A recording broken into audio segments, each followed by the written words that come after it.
یہ سرحد جموں کشمیر، اتراکھنڈ، سکم، ہماچل پردیش اور اروناچل پردیش میں انڈیا سے ملتی ہے۔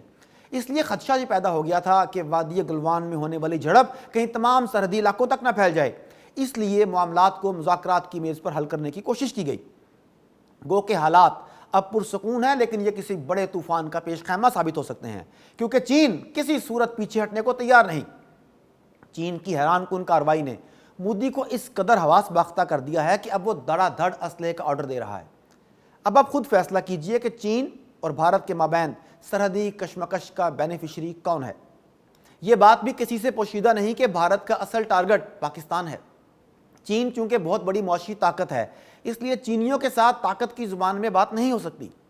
ہر وقت پاکستان کو سبق سکھانے کی دھمکی دینے والے بھارتی سورما جس طرح چین کے آگے ڈھیر ہوئے، وہ بھی دیکھنے کے قابل ہے۔ پاکستان چونکہ معاشی طور پر ایک نسبتاً کمزور ملک ہے، اس لیے آئے روز بھارتی جرنیلوں کی دھمکیاں سمجھ میں آتی ہیں۔ ناظرین، اب میں آپ کو دوبارہ stock home international peace research institute کی سالانہ رپورٹ برائے 2021 کی طرف لے جاتا ہوں۔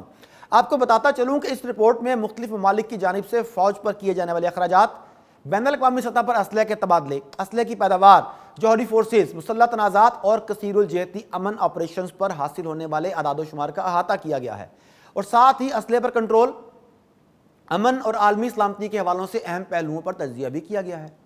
اس ادارے نے 164 ممالک کو دنیا میں گزشتہ 5 سال کے دوران اسلحے کا سب سے بڑا درآمد کنندہ قرار دیا۔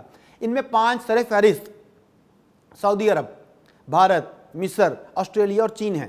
ان ممالک نے دنیا میں کی گئی اسلحے کی مجموعی درآمدات کا 36% حصہ لیا، ماں سوائے مصر کے، جس نے متحدہ عرب امارات کی جگہ سنبھال لی ہے۔ 2011 سے 2015 تک تمام 5 ممالک وہی رہے، لیکن ترتیب میں معمولی رد و بدل نظر آیا۔ سب سے اہم بات سعودی عرب کا اول نمبر پر ہونا ہے، اور یہ ملک 2016 تا 2020 میں دنیا میں اسلحے کا سب سے بڑا خریدار بن گیا۔ ناظرین، خطے میں سب سے زیادہ اسلحہ امریکہ نے 52% فروخت کیا، جس کے بعد روس 13% اور فرانس 12% کے ساتھ شامل ہیں۔ آپ دل پر ہاتھ رکھ کر بتائیے کہ یہ ممالک کس سے لڑنے کے لیے کھربوں ڈالر صہیونی لابی کی جیب میں ڈال رہے ہیں؟ کیا یہ فلسطین کو آزاد کروانے کے لیے اتنی خطیر رقم کے ساتھ اسلحہ خرید رہے ہیں؟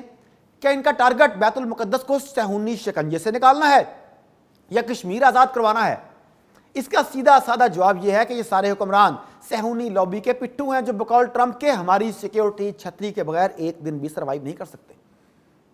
جب تک یہ ممالک آپس میں دست و گریباں اور صہیونی یاری سے باز نہیں آئیں گے، مسلمانوں کا خون بہتا رہے گا، گریٹر اسرائیل کا عمل تیز ہوگا اور مسلم دنیا مزید پستی کی طرف جائے گی۔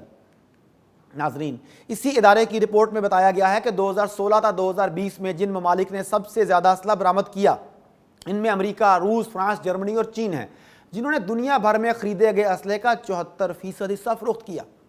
2011 سے 2015 اور 2006 تا 2010 کے مقابلے میں یہ حصہ 73% تھا۔ سر فہرست 5 ممالک میں تیزی سے اضافہ کرتے ہوئے اسلحہ فروخت کرنے والے ممالک میں فرانس کا نام آتا ہے۔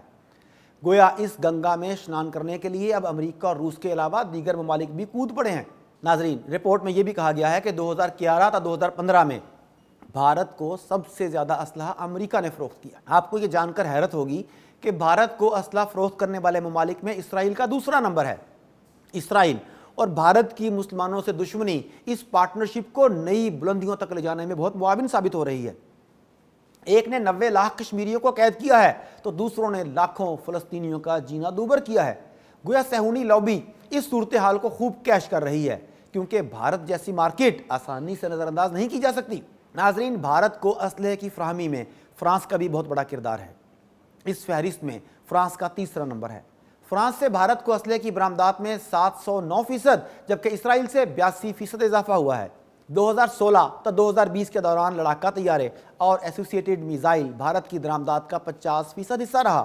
یوں لگتا ہے کہ بھارت عالمی ساہوکاروں کی جنت بنتا جا رہا ہے، کیونکہ منافع کی ہوس کبھی ختم نہیں ہوتی۔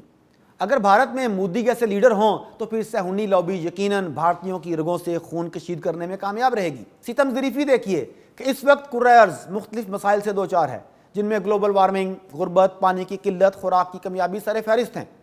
ہونا تو یہ چاہیے کہ دنیا کے طاقتور ممالک اسلحے کی بجائے دنیا کو درپیش چیلنجز سے نمٹنے کے لیے انسانیت کی رہنمائی کرتے، لیکن یہاں تو منافع کی اندھی دوڑ لگی ہے، اور دنیا کی معیشت کا مکمل کنٹرول بدقسمتی سے صہیونیوں کے پاس ہے، اور انہیں دنیا کے مستقبل اور انسانیت یا انسانی بقا کی کوئی فکر نہیں۔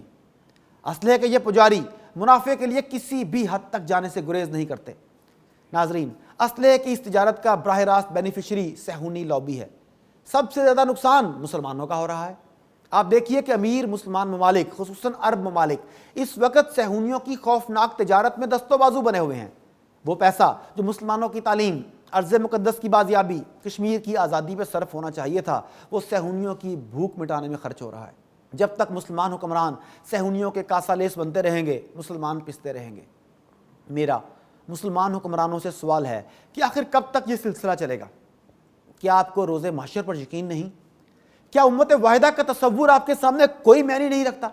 خدا را جاگیے، کیونکہ آپ کی پالیسیوں سے 1.5 ارب مسلمان پستی کی عطا گہرائیوں میں گر چکے ہیں۔